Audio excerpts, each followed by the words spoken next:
An unyielding sun beat down on the dusty plains of redemption, a town clinging to the edge of nowhere.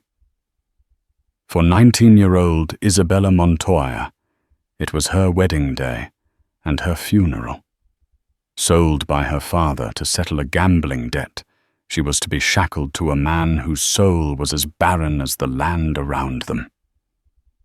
But as the preacher's words droned on, sealing her fate, the chapel doors burst open. A warrior, bloodied but not broken, an Apache with eyes like burning coals, staggered in. He pointed a trembling hand at the groom and uttered 2 words that would ignite a firestorm of vengeance and forbidden love: blood claim. The dust of the Chihuahuan desert settled on everything in the town of Redemption, a fine red powder that clung to sweat-slicked skin and found its way into the deepest corners of every soul. For Isabella Montoya, that dust felt like a shroud. At 19, her world, once vibrant with the colors of desert wildflowers and the warmth of a loving mother's memory, had shrunk to the suffocating confines of the town's small, sun-bleached chapel. Today was her wedding day. It was not a day of celebration, but of transaction. Her father, a man named Ricardo Montoya, a name that once commanded respect among the ranchers and merchants of the territory, had gambled away their last vestiges of prosperity. His final desperate wager was his own daughter. Isabella was the price to settle a debt with a man whose name was a venomous whisper on the wind: Bartholomew Bart Thorne. Thorne was a man carved from the very rock of the harsh landscape. His wealth was as vast as his conscience was barren. He owned the largest cattle ranch in the county, the saloon, the general store, and now he would own Isabella. He was a man well past his prime, with a face like a crumpled map of his own cruelties and eyes the color of a faded dollar bill. He had buried 2 wives already, and the whispers in town said neither had died of natural causes. Isabella stood before the cracked mirror in the small room behind the chapel, her hands trembling as she smoothed down the stiff fabric of the borrowed wedding dress. It was a stark white, a cruel mockery of the purity she was supposed to embody. Her reflection was a stranger's, a pale, wide-eyed girl with her raven-black hair, usually worn in a wild braid now pinned into an elaborate and uncomfortable coif.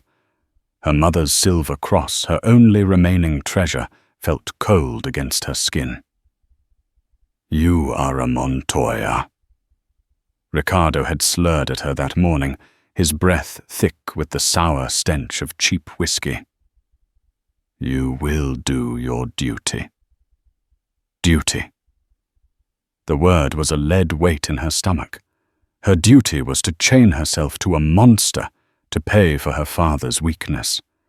She had pleaded, begged, and raged, but her defiance had only earned her a stinging slap and the cold finality of a locked door. From her small window, she could see the town gathering. The townsfolk, a mix of weary ranchers, opportunistic merchants, and tired-eyed women, filed into the chapel. Their faces were a mixture of pity and morbid curiosity. They knew the story. They had seen Ricardo's descent, had heard Thorne's booming laughter echo from the saloon as he sealed the devil's bargain. Yet none would intervene. In Redemption, survival meant minding one's own business. A sharp knock on the door made her jump. It was Mrs. Gable, the preacher's wife, a woman whose face seemed permanently pinched in disapproval. "It is time, child," she said, her voice devoid of any warmth. "Mr. Thorne does not like to be kept waiting." Isabella took a deep breath, the air thick with the scent of dust and her own despair. As she walked from the small room, each step felt like a march to the gallows. The chapel was suffocatingly hot, packed with the bodies of onlookers. The air was heavy with the scent of cheap perfume sweat and the cloying sweetness of the wilting desert blooms that decorated the altar. At the front stood Thorn, resplendent in a tailored black suit that did little to hide his paunch or the cruel set of his mouth. He turned as she approached, his gaze crawling over her like a carrion beetle, a possessive glint in his eyes that made her skin crawl. He took her hand, his own thick and calloused, his grip a vice. The preacher. Reverend Michael, a man whose piety was as thin as his frame, began the ceremony. His voice was a monotonous drone, the familiar words of the holy rites rendered meaningless in this unholy union. We are gathered here today, in the sight of God, to join this man and this woman in holy matrimony. Isabella's gaze drifted past Thorn's shoulder, through the open chapel doors, to the endless, unforgiving expanse of the desert beyond.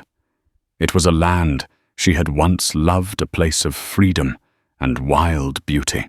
Now it was just a larger version of her cage. She thought of running, of screaming, of fighting. But the sight of her father in the front pew, his face a mask of shame and fear, and the two brutish ranch hands Thorn had positioned by the door, their hands resting on the butts of their colts, snuffed out that fleeting spark of rebellion. Do you, Bartholomew Thorn, take this woman, Isabella Montoya, to be your lawfully wedded wife? I do. Thorn boomed, his voice echoing in the silent chapel, sealing the first half of her doom. The preacher turned to her. His eyes, small and shifty, avoided hers. And do you, Isabella Montoya? The world around her began to recede. The faces of the crowd blurred into a formless, judgmental mass. The preacher's voice became a distant hum. A single tear escaped, tracing a path through the fine layer of dust on her cheek. This was it. The end of her life, the beginning of her servitude. She opened her mouth to speak, the words that would condemn her, the lie that would become her truth. But the words never came. A sudden, violent crash shattered the solemnity of the moment. The chapel doors, ripped from their leather hinges, flew inward, slamming against the adobe walls. A collective gasp rippled through the congregation. Framed in the blinding sunlight of the doorway stood a figure from a nightmare. He was a man, but he looked more like an avenging spirit. He was Apache, his long black hair matted with blood and dirt, his bare chest and arms slick with a gruesome mixture of sweat and gore. A deep, ragged gash ran from his temple down his cheek, and his left arm hung at an unnatural angle. In his right hand, he clutched a bloody knife. He was wounded, grievously so, but his eyes were alive, burning with a fierce, untamed fire that seemed to scorch the very air in the chapel. He took a staggering step forward, then another, leaving a trail of blood on the dusty floorboards. The crowd shrank back, a wave of fear parting before him. Thorn, his face contorted in a mask of rage and surprise, pushed Isabella behind him. "What in the hell is this? Get him out of here!" he roared at his men. The two ranch hands, recovering from their shock, drew their pistols. But the Apache warrior seemed not to notice them. His burning gaze was fixed not on the terrified crowd or the armed men, but on Bartholomew Thorn. He raised his right hand, the bloody knife pointing not as a weapon, but as an indictment. His voice, though weakened by injury, was rough and clear. Each word a stone cast into the silent pool of the chapel. "Bartholomew Thorn," he called out, his voice a guttural rasp. He took another pained step. "The spirits of the mountain cry out for justice. My brother's blood soaks the ground you stole." He paused, gathering his strength, his chest heaving. Then he uttered the words that would change everything. The words that would shatter Isabella's fate and ignite a firestorm of violence and vengeance that would consume them all. He pointed a trembling, blood-stained finger directly at Thorn. "Blood claim," he declared, his voice echoing in the sudden, deathly silence. "I claim the right of vengeance. I claim your life." The words blood claim hung in the thick, dusty air of the chapel, heavy and ominous as a thunderhead. The term was foreign to most of the townsfolk, but its meaning was unmistakable, carried on the raw, guttural power of the Apache's voice. It was a declaration of war, a promise of death. For a moment, redemption was frozen. The preacher stood with his mouth agape, his Bible slipping from his nerveless fingers. The congregation was a sea of pale, frightened faces. Isabella, standing behind the bulk of Thorn, felt a jolt not of fear, but of something else, a strange, electrifying surge of hope. The spell was broken by Thorn's incredulous, barking laugh. "Blood claim, you filthy savage. You've got no claim on anything but a shallow grave." He turned to his men, his face purple with rage. "I told you to shoot him. What are you waiting for?" The two ranch hands, a burly man named Jed and a younger, nervous-looking fellow named Caleb, finally reacted. They raised their Colts, the twin clicks of the hammers being cocked, echoing like gunshots in the tense silence. But the Apache was faster. With a speed that belied his grievous injuries, he lunged forward, not at Thorn, but to the side. He seized a heavy wooden collection plate from a nearby table and hurled it at Jed. The plate, thick and oaken, caught the larger man squarely in the face with a sickening crunch. Jed staggered back, his nose erupting in a fountain of blood, his pistol firing harmlessly into the ceiling. Caleb, startled, hesitated for a fatal second. The Apache was on him in an instant, a whirlwind of desperate, deadly motion. He slammed Caleb's gun hand against the wall, the pistol clattering to the floor. Before the young ranch hand could cry out, the warrior's bloody knife was at his throat. "No!" Isabella screamed, the sound tearing from her own throat, raw and involuntary. The Apache's burning eyes flickered to her for the briefest of moments. In their dark depths, she saw not just rage, but a profound, soul-deep pain. He held Caleb as a shield, his wounded body pressed against the younger man's back. The knife a terrifying promise. "My name is Dasan," he said, his voice a low growl, his gaze now locked back on Thorn. "You remember my brother Taza? You and your men shot him down like a dog. For what? For a handful of rocks you thought were gold." Thorn's face, which had been a mask of fury, now showed a flicker of something else, recognition, and perhaps a sliver of fear. "He was on my land," Thorn spat his voice, losing some of its bluster. "He was a thief." "He was hunting," Dasan retorted, his voice trembling with a mixture of grief and rage. "On land that was his, long before you ever drew breath. You murdered him. Now the debt must be paid. A life for a life." The standoff was a powder keg waiting for a spark. The townsfolk, trapped between the enraged cattle baron and the wounded warrior, began to panic. A woman screamed, and a frantic scramble for the exits began creating a chaotic bottleneck at the back of the chapel. Ricardo Montoya, Isabella's father, finally found his voice, a pathetic, pleading whine. "Please, there's been a mistake. We don't want any trouble." Dasan ignored him completely. His focus was absolute. "Thorn, you will face me, or this one dies." He pressed the knife a fraction closer to Caleb's throat, and a thin line of red appeared on the young man's skin. Thorn was trapped.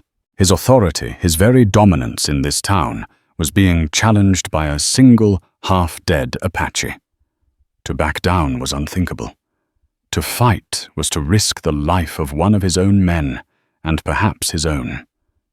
He was a man who valued his own skin above all else. He looked at the terrified face of his young ranch hand, then at the unwavering, hate-filled eyes of Dasan. And then his gaze fell on Isabella. An idea cruel and cunning began to form in his twisted mind. He saw a way out, a way to turn this disaster to his advantage, to reassert his power and humiliate his enemy in a single stroke. "All right," Thorn said, raising his hands in a gesture of false conciliation. "All right, let the boy go. We can talk about this." Dasan's eyes narrowed in suspicion. "There is no talk, only blood." "You want a life for a life," Thorn said, his voice becoming smooth, persuasive. "An eye for an eye. That's your law, isn't it? But you're in no shape to fight me, are you? You're bleeding out. You'll be dead before the sun sets." It was true. A dark, spreading stain was growing on Dasan's side, and his breaths were becoming more ragged. The fire in his eyes was still there, but the body that housed it was failing. "So," Thorn continued, a sly, predatory grin spreading across his face, "I'll offer you a different kind of bargain, a different kind of claim." He reached out and yanked Isabella from behind him, shoving her forward. She stumbled, catching herself just inches from the tip of Dasan's bloody knife. Her heart hammered against her ribs as she found herself caught between two terrifying forces. "Here," Thorn announced to the stunned chapel. "You claim a life. Here is a life. Take her instead." A collective gasp of horror rippled through the remaining townsfolk. Even Ricardo in his drunken stupor looked shocked. "Bartholomew, no. You can't. I can." Thorn snarled, his eyes gleaming with a perverse triumph. "She is my property. I paid for her fair and square. Her life is mine to give." He turned his cruel gaze back to Dasan. "Take her. Take my bride. Let her be your payment. Take her back to your filthy camp, and do with her what you will. In return, you renounce your blood claim on me. You leave my town, my land, and you never return." It was a devil's bargain, a masterpiece of cruelty. Thorn would not only save his own life, but would rid himself of a potentially troublesome Apache threat. He would also turn his unwilling bride into a sacrificial lamb, a public demonstration of his absolute power. He would be seen not as a coward, but as a cunning strategist who had outsmarted a savage. Isabella stood frozen, her mind reeling. She was being offered up like a piece of meat, her fate tossed between two men who saw her as nothing more than a pawn. She looked from Thorn's leering face to Dasan's. The Apache warrior was staring at her, his expression unreadable. The fire in his eyes was banked now, replaced by a complex mixture of shock, confusion, and something else she couldn't name. He had crashed her wedding to claim the life of her monstrous groom. Now, in a horrifying twist of fate, he was being offered her life instead. "What's it to be savage?" Thorn taunted, his voice dripping with condescension. "A quick death here and now, or a life to take with you. My life, or hers." Dasan's gaze held Isabella's. The knife at Caleb's throat wavered. The world seemed to hold its breath, waiting for his answer. For Isabella, it was a choice between two hells. A slow, suffocating death as Thorn's property, or an unknown, terrifying fate in the hands of the wounded warrior who had come seeking blood. In that terrifying moment, staring into the eyes of the Apache, she didn't know which she feared more. The silence in the chapel was a living thing, thick and suffocating. Every eye was on the wounded Apache Dasan. His choice would determine the fate of everyone in the room. He held the life of Caleb, the young ranch hand, in his hand. But it was Isabella's life that now hung precariously in the balance, offered up in a spectacle of unimaginable cruelty by the man she was supposed to marry. Isabella's heart pounded a frantic rhythm against her ribs. She looked at Dasan, truly looked at him for the first time, not as a monstrous apparition, but as a man. She saw the lines of pain etched around his eyes, the grim set of his jaw, the tremor of exhaustion that ran through his powerful frame. He was dying. Thorn was right. He was bleeding out his strength, fading with every passing second. His gaze was still locked on hers, and in the dark, fiery depths of his eyes, she saw a flicker of something that stunned her revulsion. It wasn't directed at her, but at Thorn and his monstrous proposition. Dasan had come for honorable vengeance, a blood debt owed for the murder of his brother. Thorn's offer was a defilement of that sacred purpose, a twisted mockery of Apache law. To accept it would be to trade a righteous quest for a tainted prize to become a party to Thorn's own brand of soulless transaction. You would trade a woman's life like she is cattle. Dasan's voice was low-laced with a contempt that was colder than the blade he held. You are without honor. Honor doesn't fill a man's pockets, Thorn sneered, emboldened by Dasan's hesitation. And it won't save you from bleeding to death on this floor. This is your only way out. Take the deal. Take the girl and go. Dasan's eyes moved from Isabella to Thorn, and the fire reignited hotter and more intense than before. My brother's spirit would not rest if I accepted such a coward's bargain. My claim is on your blood, Thorn, not an innocent's. With a sudden, decisive movement, Dasan shoved Caleb forward. The young ranch hand stumbled and fell scrambling away on all fours like a terrified crab. In the same motion, Dasan pivoted, ignoring the searing pain in his side, and hurled his knife. The blade flew through the air, a silver blur. It was not aimed at Thorn's heart, but at his gun hand. Thorn, who had been arrogantly resting his hand on the Colt, holstered at his hip, cried out in a mixture of surprise and agony, as the knife's point sank deep into the fleshy part of his hand, pinning it to the worn leather of his gun belt. Thorn shrieked a high, undignified sound that shattered his carefully constructed image of power. He clawed at the knife with his other hand, his face a grotesque mask of pain. The chapel erupted into chaos.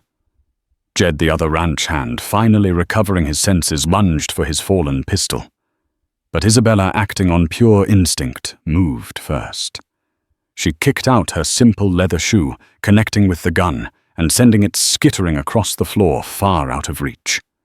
Jed stared at her, his bloody face a picture of disbelief. What the? But he didn't have time to finish. Dasan, using the last of his explosive strength, charged. He crashed into Thorn, a human battering ram.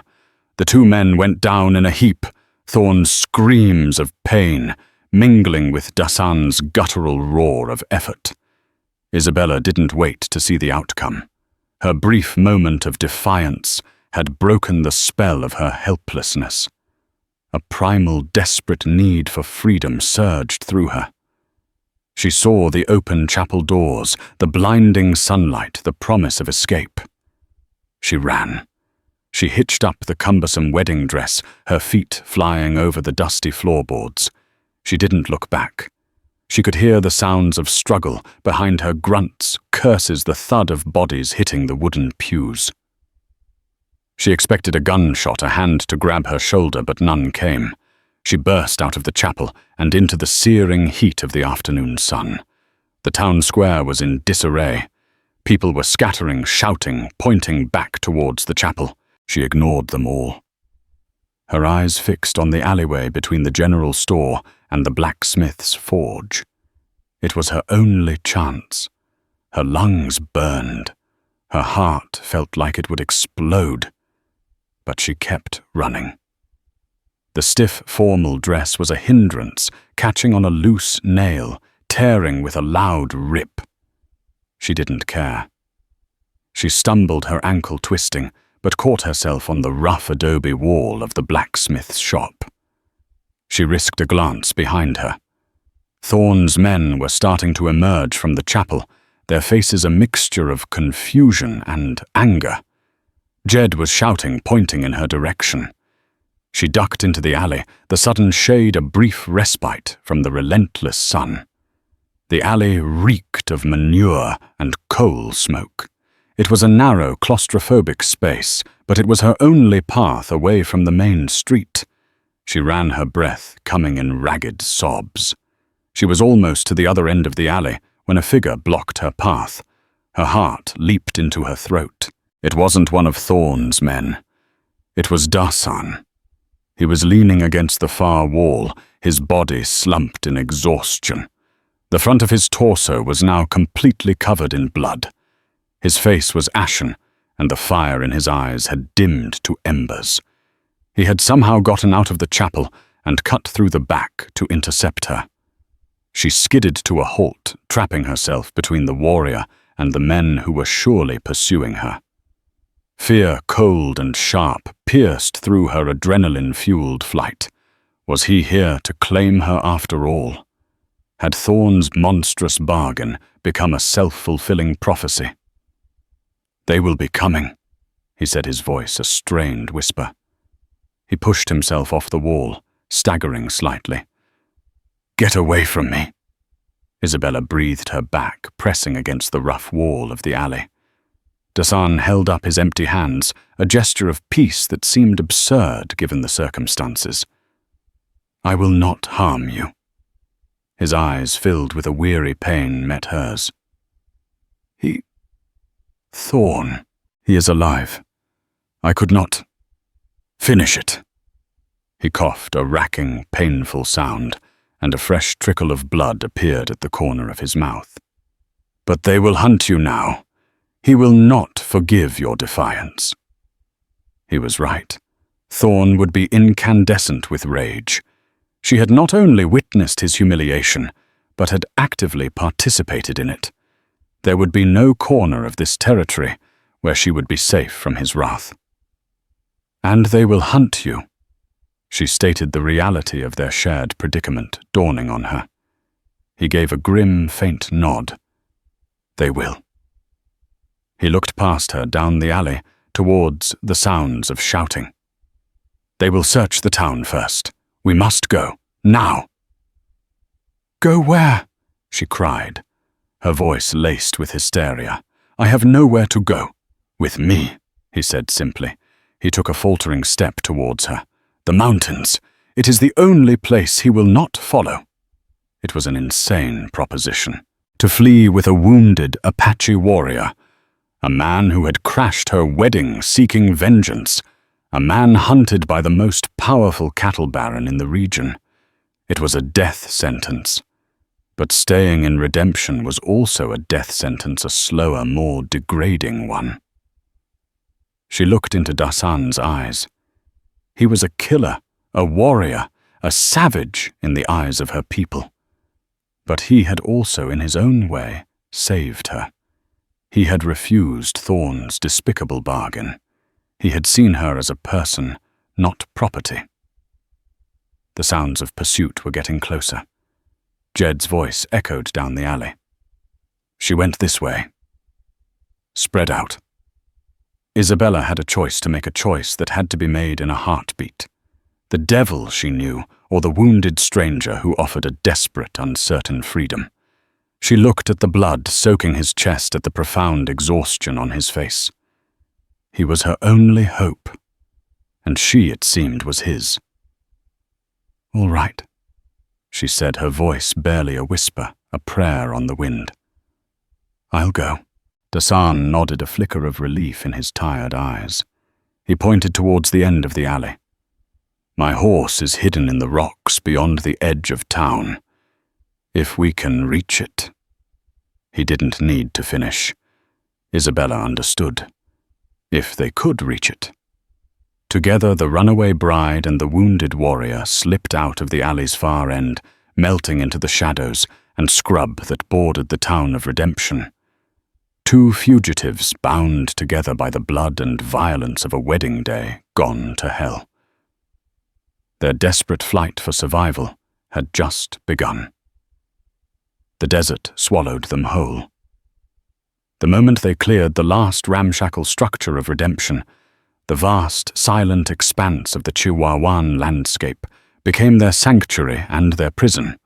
The sun was a merciless hammer, and the heat rising from the baked earth shimmered in waves, distorting the horizon and promising false oases.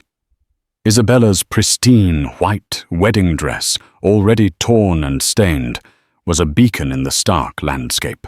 Dasan, moving with a pained, shuffling gait, immediately pointed to it. "The dress," he rasped, his breath catching in his throat. "They will see it from miles away." Without a word, Isabella began to rip at the fabric. The delicate lace and fine cotton, meant for a life of constrained elegance, tore easily in her desperate hands. She ripped away the bottom half of the skirt, freeing her legs. She tore at the sleeves, leaving her arms bare to the sun. The remaining fabric was a tattered off-white tunic that was far more practical for their flight. The act was one of liberation, each tear a symbolic severing from the life she was leaving behind. Dasan led them not in a straight line, but in a weaving, unpredictable path through arroyos and behind rocky outcrops, using the natural contours of the land for cover. His knowledge of the terrain was instinctual, profound. He was a part of this land, and it was clear that Thorn, for all his power and wealth, was merely a trespasser. But Dasan was fading fast. His face was pale beneath his sun-darkened skin, and a sheen of cold sweat covered his body, despite the blistering heat. The blood from the wound in his side had soaked through his buckskin leggings, leaving a dark, wet trail on the sand behind them. He stumbled more frequently, his strong frame racked with tremors. "We have to stop," Isabella said, her own voice hoarse from thirst and exertion. "You're bleeding too much. To stop is to die." He countered his voice, a low growl of determination. But a moment later his legs buckled and he collapsed to his knees, his head hanging low. Isabella rushed to his side. "Let me see," she insisted, her tone leaving no room for argument. He didn't have the strength to refuse. He slumped against a sun-warmed boulder as she carefully peeled back the torn fabric of his shirt. The wound was worse than she had imagined. It was a deep, jagged puncture, likely from a rifle bayonet or a knife in the melee at the chapel. It was oozing blood sluggishly, the area around it already swollen and discolored. Panic threatened to overwhelm her. She was a merchant's daughter, taught needlepoint and etiquette, not medicine. But a memory surfaced, a lesson from her mother, a woman who had learned the remedies of the desert from the local Mexican and native women. "The desert provides," her mother used to say. "You just have to know where to look." "Stay here," she commanded Dasan, a newfound authority in her voice. "Don't move." She scanned the landscape, her eyes searching desperately. She remembered her mother pointing out the creosote bush, its small, waxy leaves known for their antiseptic properties. She found a cluster nearby, its pungent, resinous smell filling the air as she crushed the leaves between her fingers. She also found a broad, flat leaf from a prickly pear cactus, carefully burning off the spines in a small fire. She started with the flint and steel from a pouch on Dasan's belt. When she returned, Dasan was barely conscious, his breathing shallow. "This will hurt," she warned, her voice gentle.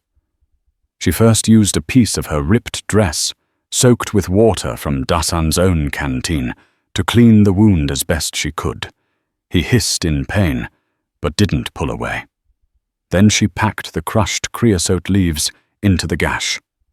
Dasan's entire body went rigid, a low groan escaping his lips. Finally, she used the warm, moist pulp from the cactus pad as a poultice, placing it over the leaves and binding the entire dressing tightly with long strips of fabric torn from her ruined dress. It was a crude, desperate act of field medicine, but it was all she had. As she worked, she saw the other wounds, the gash on his face, the bruises darkening his ribs, the raw rope-like burns on his wrists. Someone had tied him up before he had made it to the chapel. He had escaped one torment only to walk into another. "Who did this to you?" she asked softly, her fingers securing the final knot on the bandage. His eyes fluttered open. He looked at her, his gaze hazy with pain. "Thorn's men," he whispered. "They patrol the old trails. They found me, near the foothills. They were looking for you." He shook his head slightly. "Looking for anyone? They were hunting for sport." The words were quiet, but they carried a weight of horror that chilled Isabella to the bone. They hadn't found a warrior seeking vengeance. They had found a man, Tarza's brother, and had tortured him for their own amusement. Dasan's dramatic arrival at the chapel was not just an act of vengeance, but the culmination of a desperate, bloody escape. A fragile, unspoken alliance formed between them in the shadow of that boulder. They were no longer just a runaway bride and a wounded warrior. They were two survivors bound by a shared enemy and the harsh, indifferent wilderness. They rested for a precious hour as the sun began its slow descent towards the western horizon. Isabella watched over Dasan as he drifted into a feverish, restless sleep, his lips murmuring words in a language she didn't understand. She shared the last of their water, forcing small sips between his cracked lips. When he awoke, the fire in his eyes had returned, though it was still weak. "We must go," he said, his voice stronger than before. "The horse." He leaned on her heavily as he rose to his feet. The strange intimacy of their situation was not lost on Isabella. Just hours ago, she had been preparing to bind herself to a man she despised. Now she was the sole support for a man who was her people's sworn enemy, yet who had shown her more honor than any man she knew. They found the horse at dusk, a magnificent paint pony, hidden cleverly in a small canyon, its reins tied to a gnarled mesquite tree. The sight of the animal, strong and patient, was a testament to Dasan's foresight. Getting him onto the horse was an ordeal.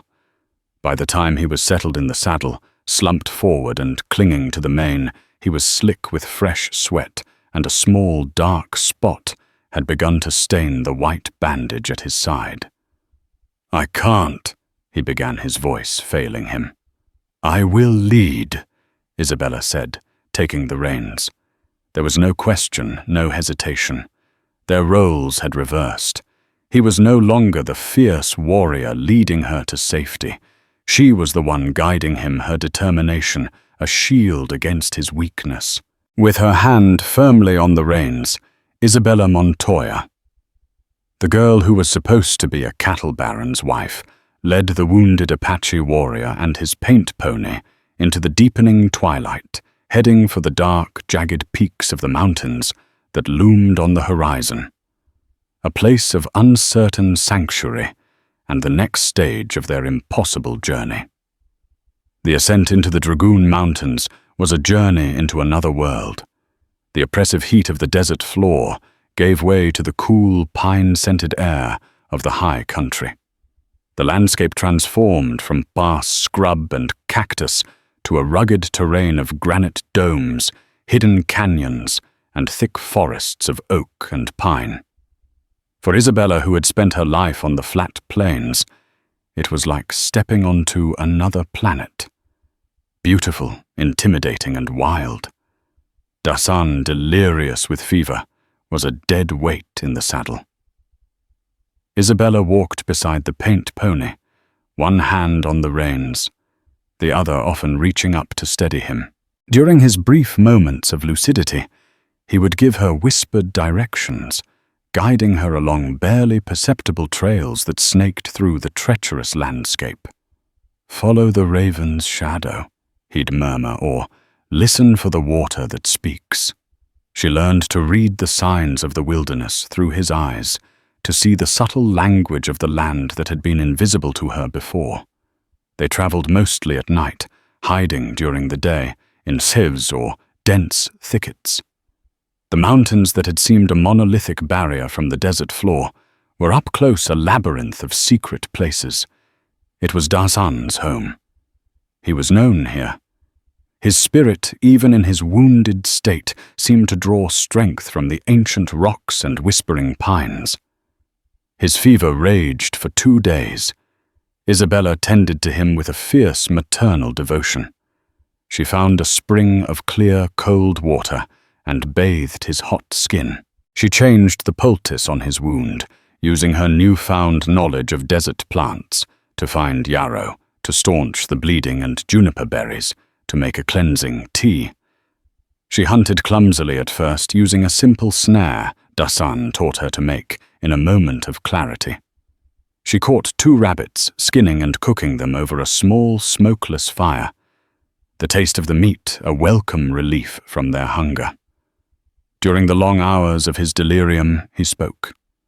He spoke of his brother Taza, not as the thief Thorn had branded him, but as a laughing, vibrant young man who could track a deer for days and knew the songs of every bird. He spoke of their childhood in these very mountains of raids and hunts, of traditions and ceremonies that were as old as the stones around them. And he spoke a name that sent a chill down Isabella's spine. Not a man's name, but a woman's. Anawa. He would murmur, his voice thick with a pain that had nothing to do with his physical wounds. Anawa. Forgive me. On the 3rd day, the fever broke. Dasan awoke at dawn, his eyes clear for the first time since the chapel. He was weak, emaciated, but the fire was back. He looked at Isabella, who had fallen asleep, sitting against a rock near him, her hand still resting near his forehead. He saw the smudges of dirt on her face, the exhaustion in the slump of her shoulders, the determined set of her jaw even in sleep. He saw the strips of her wedding dress that now bound his wound. "You saved my life," he said, his voice a hoarse whisper. Isabella stirred, her eyes fluttering open. "You would have done the same," she replied, though she wasn't entirely sure it was true. A new dynamic settled between them in the clear mountain air. The frantic desperation of their escape was replaced by a quiet, shared existence. They were no longer just allies of convenience, but companions. He taught her the Apache names for the plants and animals, how to find north by the stars, how to move silently through the forest. She in turn told him of her life in redemption of her mother, who had loved the desert, and of her father, whose weakness had almost condemned her to a living hell. She spoke of books and music, of a world so different from his that it might as well have been the moon. They never spoke of the future. The present was too precarious. They knew Thorn would not give up. His pride had been wounded as deeply as his hand, and his rage would be a relentless burning fire. One evening, as they shared the last of the rabbit meat, Isabella gathered her courage. "Dasan," she began. "Who is Anawa?" The name fell into the quiet air between them. Dasan stiffened, the warmth leaving his face. He stared into the fire, his expression closing off. For a long moment, she thought he wouldn't answer. "She was to be my wife," he said, finally, his voice flat and devoid of emotion. Isabella's heart gave a strange, unexpected lurch. "What happened? She is gone." He said the words sharp as flint. He picked up a stick and began to draw patterns in the dirt, his jaw tight. 2 winters ago, a sickness came to our camp. It took many. The young, the old. It took her. He looked up at Isabella, and for the first time she saw a vulnerability in his eyes that mirrored her own. "Our marriage was arranged like yours, a joining of 2 families. I did not love her, not in the way your people speak of, but there was respect, a bond. Her family still blames me. Blames you for a sickness. They say I was not strong enough to protect her." He said, his voice bitter. "That my spirit was weak.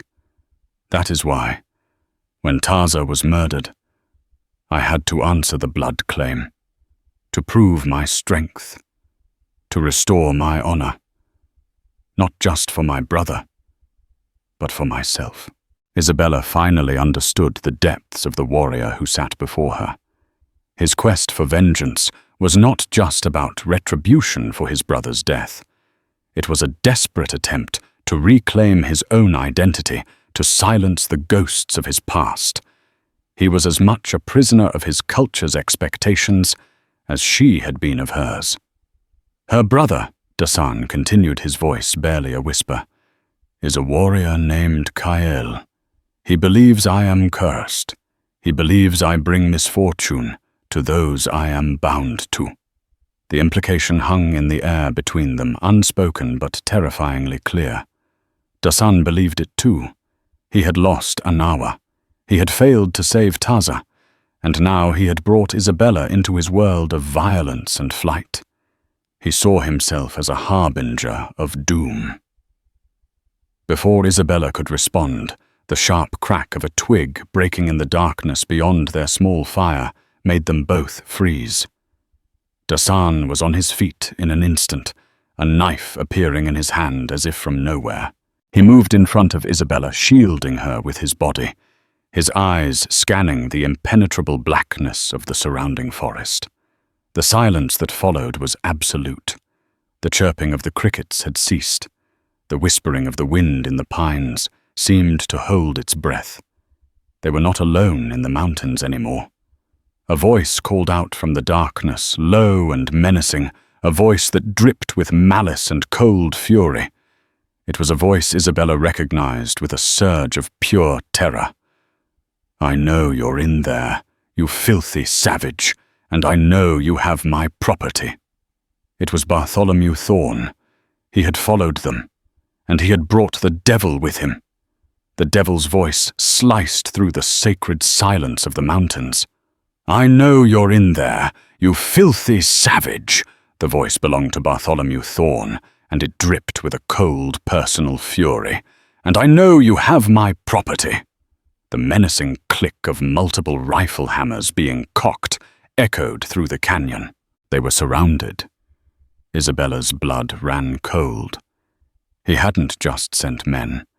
He had come himself, driven by a pride that was more wounded than his hand. "Send out the girl," Thorn commanded, his voice a low growl. "And I'll give you a quick death. Fight, and we'll kill you slow. After that, the girl will wish she were dead too." Dasan knew they were trapped. He was still weak, his bow no match for their rifles. A direct fight was suicide. He glanced back at Isabella. saw the terror in her eyes, and felt the ghosts of his past failures gaze within him. He would not fail again. He would not let Thorn have her. "There is a way," he whispered urgently, his back still to her as he scanned the darkness. "A fissure at the back of this cave. It leads up to a higher ledge. You must go. Now." "No," Isabella breathed, her voice shaking. "I won't leave you." "You must," he insisted, turning to face her. His eyes, illuminated by the dying embers of their fire, blazed with desperation. "I will hold them here. Give you time. Take the pony and ride north. Find a new life." "They will kill you," she sobbed, tears welling in her eyes. A bullet suddenly splintered the rock just above the cave entrance, showering them with stone fragments. "Go!" Dasan commanded, his voice a harsh roar that broke through her fear. He grabbed his bow, knocking an arrow, as he moved to the mouth of the cave. "Now, Isabella." Torn. She scrambled towards the dark, narrow crack in the rock. As she squeezed into the opening, she looked back at Dasan, a lone warrior preparing to face an impossible foe. Their eyes met one last time, a silent goodbye filled with regret and a fierce, protective spirit. Suddenly, a different voice cried out from the darkness. "Run! It's a trap!" It was Caleb, the young ranch hand. His voice filled with panic. Before anyone could react, the night erupted. It was not a gunshot, but a high, ululating war cry that seemed to come from all directions at once. From the rocks above and the trees below, silent, ghostly figures emerged, their faces painted for war. Apache warriors. At least a dozen of them, armed and moving with a deadly coordinated grace. Thorn's posse was thrown into chaos. "Ambush!" a man screamed, firing his rifle blindly before an arrow silenced him. The swift, brutal assault was a symphony of death. Gunshots, war cries, and the screams of dying men echoed through the mountains as Thorn's men were cut down in a deadly crossfire. Isabella, frozen in the fissure, watched in stunned horror. This wasn't Dasan's doing. A tall warrior with a stern, unforgiving face landed silently beside Dasan. "Brother," the warrior said, his voice grim, "you lead our enemies to our sacred places." It was Kael, Anawa's brother. This was no rescue. "We followed your trail of blood." Kael said, his eyes cold. "We saw you with her." He gestured toward Isabella. "Another woman you will lead to her death." In a desperate panic, Thorn saw Isabella silhouetted in the cave. With a roar of fury, he raised his rifle. "If I can't have you, no one will." But Caleb. The young ranch hand did the unthinkable. He lunged at Thorn, shoving the rifle barrel upwards. "No! She's innocent!" Thorn, enraged, clubbed him with the rifle butt, but the precious second had been bought. An arrow from Kael's bow whistled through the air, sinking deep into Thorn's shoulder. He shrieked, dropping his rifle as he was spun around. The fight was over. Kael and his warriors stepped from the shadows, their victory absolute. Kael walked to Dasan, his expression unreadable. "You have brought war to our homes. For this you must answer to the elders." He then turned his cold, hard eyes to the fissure, where Isabella hid his voice, sealing her fate with a terrifying new pronouncement. "And the white woman. She is the cause of this. She will be our prize. A payment for the blood spilled here tonight." The first light of dawn painted the granite peaks in hues of rose, a beautiful, indifferent witness to the carnage. Thorn, bound and defeated, glared with impotent fury as his dead men lay still in the canyon. At the center of the Apache warriors stood Kyle, his face a mask of cold victory. Isabella was led from the cave. Fear was a cold knot in her stomach, but she met Kyle's gaze with a defiance that mirrored his own. "This was not her doing," Dasan said, stepping between them. "The fight was with Thorn." "She is the reason he was here," Kyle retorted, his voice like stone. "You brought this plague upon us, just as you brought sickness to my sister Anawa." The accusation, spoken so bluntly, hung in the air. Before Dasan could reply, an elder with silver-white hair and the weight of wisdom in his eyes stepped forward. His name was Geronimo. His gaze swept over the scene, landing first on the captive cattle baron. "You are a man of greed and no honor," Geronimo said, his voice quiet but absolute. "The mountain does not suffer your kind." At his nod, 2 warriors dragged the snarling Thorn into the trees. His fate was sealed. The elder then looked at Caleb, the young ranch hand. "You chose honor over cruelty. Walk away from this life of violence. Do not return." Stunned, Caleb scrambled to his feet and began the long journey back to the plains. Finally, Geronimo turned to Isabella. "The white woman fought with the heart of a warrior. She is not a prize. You are free to go," he declared. "We will give you a horse and provisions for the journey north." Freedom. It was hers. Isabella looked at Dasan, who gave her a slight, almost imperceptible nod. "Go. Be free." But leaving him to face the council's judgment, to be haunted by the ghost of Kyle's blame, felt like another kind of prison. She had been running her whole life. She was tired of running. "I will stay," she said, her voice ringing with a newfound certainty that stunned the warriors into silence. She turned to face the elder. "I will speak for him at the council. I will tell them of his honor, of how he refused a coward's bargain and fought to save me. I owe him my life, and I will not abandon him." Then she looked at Dasan, her gaze cutting through his defenses. "You think you are cursed," she said softly for his ears only. "But you saved me. My life truly began the day you crashed my wedding. Whatever comes next, we will face it together." Dasan stared at her, the walls around his heart crumbling. In her eyes he saw not failure or a curse, but unwavering loyalty. He saw a partner. Kyle watched them, his own certainty shaken. He saw the bond between them forged not by duty, but by fire and respect, and the curse that had haunted his family for 2 winters finally began to lift. The old elder Geronimo smiled, a deep and knowing expression. The mountain had made its judgment.